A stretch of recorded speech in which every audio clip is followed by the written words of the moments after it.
თუ შენი კარამელის პასტა მაგრდება და მაცივრიდან გამოღების შემდეგ კირკით სატეხი ხდება, მაშინ ეს ვიდეო ძალიან სასარგებლო იქნება შენთვის. გაგიზიარებ იდეალური კარამელის მომზადებისთვის ჩემთვის ცნობილ ყველა აუცილებელ პირობას და გპირდები თუ ამ რჩევებს გაითვალისწინებ, ყოველთვის იდეალურ შედეგს მიიღებ. თან გაგიზიარებ როგორ შეიძლება კარამელის კონსისტენციის კონტროლი მარტივად კონკრეტული მიზნის და საჭიროების მიხედვით. მაგალითად, ეს კარამელი არის პირდაპირ მაცივრიდან და ვიდეოშიც ჩანს რამდენად რბილია და ნაზი. ეს ჩემი პირველი ვიდეოა, სადაც ვიწყებ საჭირო ჭურჭლის რეკომენდაციით. ის რომ ქვაბის ხელძირიანი უნდა იყოს, ეს ყველამ კარგად ვიცით. მაგრამ თითქმის არავინ საუბრობს იმაზე, რომ არანაკლებ მნიშვნელოვანია მისი ფორმა, ზომა და ფერი. დიდი დიამეტრის ქვაბი კარამელისთვის საუკეთესო არჩევანი ნამდვილად არ არის. ასე ჭურჭელში აორთქლების ინტენსივობა მაღალია, შაქრის მასა მალე კონცენტრირდება და ტემპერატურაც სწრაფად იმატებს. გარდა ამისა, დიდ სიფრთხეზე შაქარი თხელფენად ნაწილდება, ასე დროს მასა შეიძლება არათანაბრად გაცხელდეს და მივიღოთ ერთმანეთისგან განსხვავებულ კონდიციამდე მისული ნაწილები. კიდევ ერთი მნიშვნელოვანი დეტალია ქვაბის ფერი. კარამელისთვის ჯობს ღია ფერის მეტალის ქვაბი, მაგალითად უჟანგავი ფოლადის. მუქ ქვაბში კარამელის შეფერილობა კარგად არ ჩანს და შეიძლება ვერ შევამჩნიოთ ის მომენტი, როცა იდეალური ქარვის ფერი უკვე მიღწეულია. კარამელის მომზადებისას კი სწორედ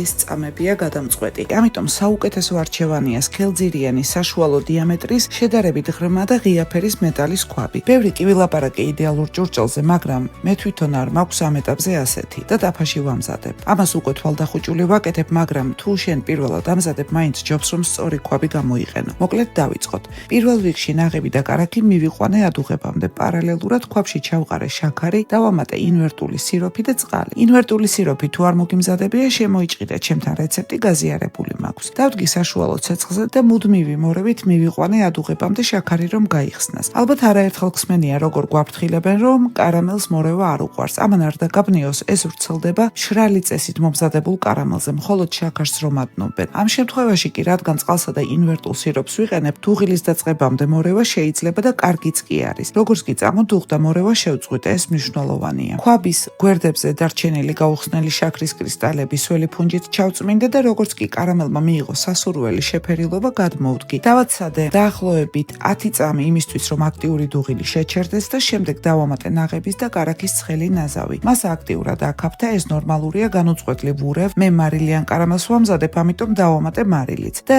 რეაქცია რომ ჩამშვიდ და კარამელი დავაბრუნე ქურაზე. დაბალ ცეცხლზე კვლავ მივიყვანე ადუღებამდე და სწორედ აქ იწყება კონსისტენციის კონტროლი. მიზანი თუ არის თხევადი კარამელის უფრო соуსი ვიდრე პასტა, 101-103 გრადუსი საკმარისია. უფრო ბლანტი პასტის მისაღებად 105 გრადუსამდე უნდა ავიდეს ტემპერატურა. და თუ უფრო მძიმე პასტა გსურს, კოვს რბილად რომ მოყვება, მაგრამ არ გადმოდის მარტივად, მაშინ 106-107 გრადუსი მაქსიმუმ. 110 გრადუსი ზედაზღვარია რბილი კარამელისთვის. როგორც კი ტემპერატურა მიაღწია ჩემთვის სასურველ ნიშნულს, ამ შემთხვევაში 105 გრადუსს, მაშინვე გადავიტანე სუფთა ჭურჭელში, ეს აუცილებელია. ქვაბში გათიშვის შემდეგაც კი რამდენიმე წუთი კარამელის ტემპერატურა იზრდება, ამიტომ ჩატოვება არ ღირს. სულ ეს არის იდეალური კონსისტენციის კარამელის პასტა მზად არის. ასეთია პირდაპირ მაცივრიდან და ასეთი გახდა ოთახის ტემპერატურაზე დაახლოებით 9 საათში. იდეალური ტექსტურა და კონსისტენცია აქვს დესერტისთვის ასეთ კარამელს. ვანილის ნაყინის ბურთულა და მარილიანი კარამელი კი საოცარი და ბევრისთვის საყვარელი კომბინაცია.